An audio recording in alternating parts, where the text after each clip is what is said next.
Assalamualaikum warahmatullahi wabarakatuh. Semangat pagi sahabat Hermina. Bersama saya Dr. Nurika, kembali lagi di acara podcast Hermina, di mana tentunya kita akan membahas topik-topik kesehatan dan juga dengan diskusi dengan narasumber yang kompeten di bidangnya. Nah, kali ini sahabat Hermina kita akan berbicara mengenai asap. Buat sahabat Hermina yang sering menggunakan transportasi publik, tentunya nggak asing lagi kan sama yang namanya asap ataupun juga polutan di kota-kota besar ataupun ibu kota. Nah, apalagi ada juga sahabat Hermina yang sering mengkonsumsi atau memiliki kebiasaan rokok. Nah, kira-kira apakah menghirup asap dalam jangka waktu yang lama dapat menyebabkan kanker nasofaring? Hari ini kita akan bahas bersama dengan Dr. Yulvina, spesialis THT-KL, konsultan onkologi Rumah Sakit Hermina Bekasi. Halo dok. Halo, gimana Dr. dok? Kabarnya Baik. dok? Baik. Alhamdulillah ya dok ya, baik ya dok ya. Dok, ini dok kita hari ini akan bahas nih dok masalah kanker nasofaring. Karena mungkin kanker tuh jadi momok ya dok ya buat orang-orang di Indonesia tuh saat ini. Sekali. Betul, apalagi kanker nasofaring saya dengar tuh memang menjadi mungkin top 5-nya dari penyakit kanker ya dok di Indonesia. Mungkin dokter bisa jelasin nih dok, kanker nasofaring itu apa sih? Baik, Dokter Nuri. Selamat pagi nih semuanya ya. Jadi kanker nasofaring, kalau kita ngomong tentang nasofaring itu adalah organ yang berada antara hidung dengan tenggorokan. Jadi dia di belakang hidung. Nggak enaknya pada daerah nasofaring, kalau dia ada kanker di sana, sering tidak terdeteksi awal karena dia tempatnya di belakang dari hidung, ya. Jadi misalnya tumornya tumbuh dulu, nggak langsung gejalanya kelihatan. Kalau misalnya di kulit kan kita bisa langsung lihat ya, Dokter Nuri ya. Betul. Tapi ini nggak bisa. Jadi dia harus menimbulkan gejala dulu, baru bisa terdeteksi oleh pengobatan. Oke, Gitu. berarti dia kankernya lokasinya nggak kelihatan ya dok, soalnya Nggak di kelihatan, belakang di itu belakang. tadi, betul. Kira-kira gejalanya kan tadi sulit untuk terdeteksi. Kira-kira apa sih dok gejalanya dok? Oke, gejalanya tuh pertama ada gejala hidung. Gejala hidung tuh diantaranya adalah mimisan. Karena kalau tumor kan dia gampang pecah sehingga akan terjadi mimisan. Terus yang kedua, karena dia dekat dengan tuba eustasius, tuba itu menghubungkan antara hidung dengan telinga. Sehingga yang terjadi dia akan menutup tuba. Sehingga orang akan merasakan kok pendengarannya penuh sebelah. Nah, kalau itu kita harus hati-hati, kok penuh telinganya sebelah. Kalau ngomong kok rasa ke kuping sebelah ya, untuk tanda-tanda tuba oklusi. Nah, itu bisa tanda dari kanker nasofaring. Yang ketiga adalah gejala mata.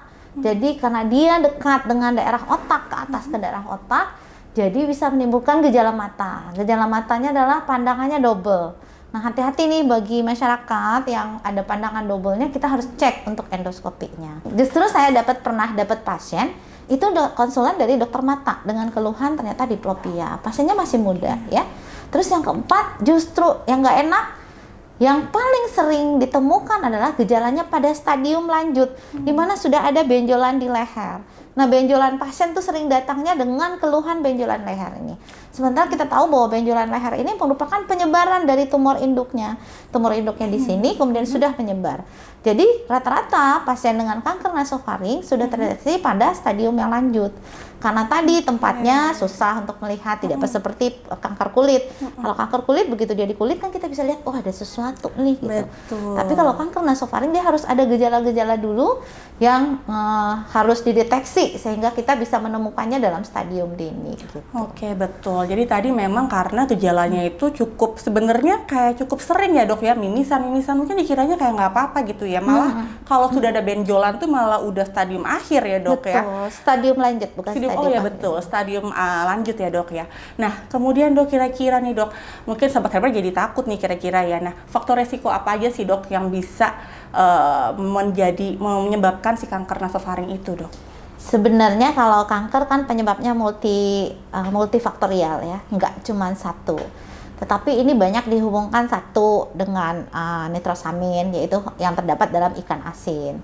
Terus yang kedua dihubungkan dengan rokok ya. 90% pasien tuh yang terkena kanker di head and neck, daerah kepala leher, itu adalah para perokok. Jadi hindari merokok ya, karena rokok memang salah satu yang jelas evidence base-nya bahwa ini bisa menyebabkan kanker gitu.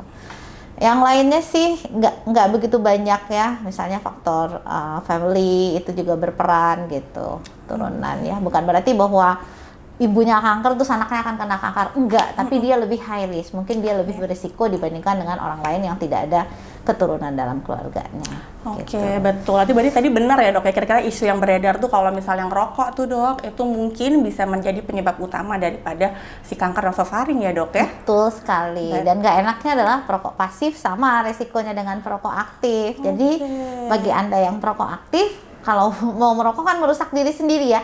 Tolong tidak merokok di dekat orang lain ya, terutama di ruangan tertutup, terus dekat anak-anak jangan ya. Karena itu akan membahayakan. Kalau dia di ruangan tertutup, ventilasinya kan segitu-segitu aja, jadi anaknya akan atau orang lain di sekitar kita akan terus menghisap asap rokok itu, which is sama resikonya dengan dia yang merokok dengan orang lain yang di sekitarnya. Sama aja ya, sahabat Hermina, untuk prevalensinya kalau misalnya kita tuh merokok aktif ataupun juga merokok pasif ya dok ya, dua-duanya itu beresiko untuk terkena kanker nasofaring ya dok ya. Oh ya dok, sekarang dokter kesibukannya apa aja nih dok? Ya, saya ada di rumah sakit, satu di rumah sakit Persahabatan ya dari pagi sampai sore. Di sore saya di Hermina gitu. Oke dok, nah dok, kita kan udah tahu nih dok tadi gejalanya, kemudian faktor resikonya, dan tentunya kita mungkin nggak mau sampai terkena dulu ya dok ya. Kira-kira ada tipsnya nggak sih dok supaya kita itu nggak terkena kanker nasofaring dok? Sebenarnya susah ya. Ada satu penyebab yang karena infeksi ya, EBV. EBV itu Epstein-Barr virus ya. Artinya kalau sering orang-orang ngomong everybody viral gitu, karena itu memang sering terjadi. Ya, virus itu sering terjadi. Cuman kita nggak tahu kenapa replikasinya pada orang-orang tertentu. Nah, orang-orang tertentu itu yang dicari untuk faktornya mungkinkah karena dia merokok kah? Karena ada pajanan ikan asin kah gitu ya, dan itu yang dicari. Nah, kita bisa tidak menghindari itu, agak sulit ya. Yang bisa kita lakukan adalah kita melakukan deteksi dini. Kalau kita punya gejala, maka kita berobat. Misalnya mimisan, kita harus cari tahu ini penyebabnya apa. Atau kita ada gangguan telinga, atau kita ada pandangan double yang tadi, atau kita ada benjolan leher. Sehingga ketika kita berobat, saya berharap sih bahwa ketika kita menemukan pasien, kita menemukannya dalam stadium dini. Sehingga pengobatannya akan lebih mudah, pengobatannya akan lebih ringan, kualitas hidup pasien menjadi lebih baik. Dan yang terpenting ada angka kesembuhannya akan lebih baik dengan dia terdeteksi dalam stadium dini. Gitu. Betul, baik dok. Berarti memang kita harus mengetahui tadi ya dok ya gejala-gejalanya awal itu, karena sebisa mungkin mendeteksi dini itu kita dapat terapisnya juga lebih baik ya dok ya. Oke dok, berarti tadi kan di awal isunya tuh mungkin jadi polutan ya dok, selain dari rokok. Tadi kan memang faktor resikonya untuk rokok ya dok ya, untuk penyebab utama dari si kanker nasofaring ya dok. Berarti untuk asap dari polutan-polutan sendiri tuh nggak beresiko ya dok ya, atau tidak menyebabkan si kanker nasofaring ya dok? Saya sih belum pernah baca penelitiannya ya, bahwa asap polutan itu bisa menyebabkan asap polutan yang lain, misalnya kalau kita di jalan raya gitu ya, saya nggak pernah menemukan penelitiannya sih gitu. Tapi kalau asap rokok jelas sekali bahwa ada penelitiannya untuk kanker head and neck, kepala dan leher ya, salah satunya nasofaring, dia akan menyebabkan kanker gitu. Oke, baik nih dokter. Terima kasih ya dok atas sharing-sharingnya di hari ini nih dok. Makasih banget, itu benar-benar banyak banget hal-hal yang dapat diketahui oleh sahabat Hermina di rumah nih dok. Nah tentunya nih buat sahabat Hermina, jangan lupa untuk deteksi dini ataupun screening kesehatan dari sahabat Hermina. Terutama apabila nanti ada gejala-gejala yang tadi sudah disebutkan dokter Delvina, mulai dari mimisan, matanya juga penglihatannya ganda, satupun juga telinganya terisi penuh ya. Jadi jangan lupa untuk langsung datang aja ke dokter THT, konsultan onkologi ataupun ke dokter THT untuk diperiksakan lebih lanjut. Nah, jangan lupa juga itu dapat langsung dilakukan di Rumah Sakit Hermina Bekasi, karena kami memiliki layanan unggulan yaitu Pusat Layanan Onkologi dan juga Radiasi. Terima kasih dokter untuk hari ini, dan jangan lupa sahabat Hermina ikuti terus podcast Hermina untuk informasi kesehatan lainnya. Terima kasih.